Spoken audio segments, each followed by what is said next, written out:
السلام علیکم ورحمۃ اللہ تعالی وبرکاتہ۔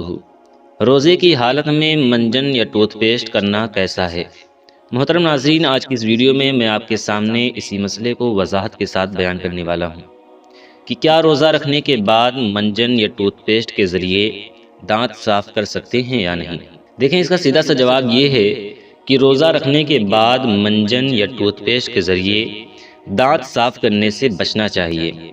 اگر ان کا ایک ذرہ بھی حلق میں اترتا ہوا محسوس ہوا تو روزہ ٹوٹ جائے گا، کیونکہ ٹوتھ پیسٹ بہت تیز ہوتا ہے اور منجن بھی کافی نمکین اور باریک ہوتا ہے، اور ان کا حلق میں اترنے کا زیادہ امکان بھی ہوتا ہے، لہٰذا روزے میں منجن یا ٹوتھ پیسٹ نہ کیے جائیں۔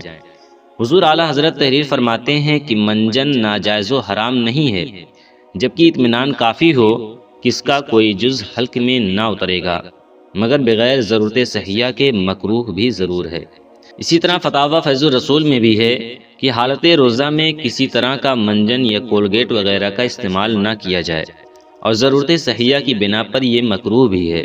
اگر اس کا کچھ حصہ حلق میں چلا گیا اور حلق میں اس کا مزہ بھی محسوس ہو گیا تو روزہ ٹوٹ جائے گا، لہٰذا روزے کی حالت میں منجن یا ٹوتھ پیسٹ نہ کیے جائیں، بلکہ سنت رسول اللہ صلی اللہ تعالیٰ علیہ وسلم کے مطابق مسواک کیا جائے، کہ حدیث پاک میں اس کا ذکر بھی ہے، جیسا کہ عامر بن ربیعہ رضی اللہ تعالیٰ عنہ فرماتے ہیں کہ میں نے نبی کریم صلی اللہ تعالیٰ علیہ وسلم کو بے شمار بار روزے میں مسواک کرتے ہوئے دیکھا۔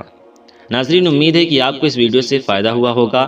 اگر یہ معلومات آپ کو اچھی لگے تو ویڈیو کو لائک، شیئر اور چینل کو سبسکرائب ضرور کریں تاکہ مزید اسلامی معلومات آپ تک پہنچتی رہے۔ السلام علیکم ورحمۃ اللہ وبرکاتہ۔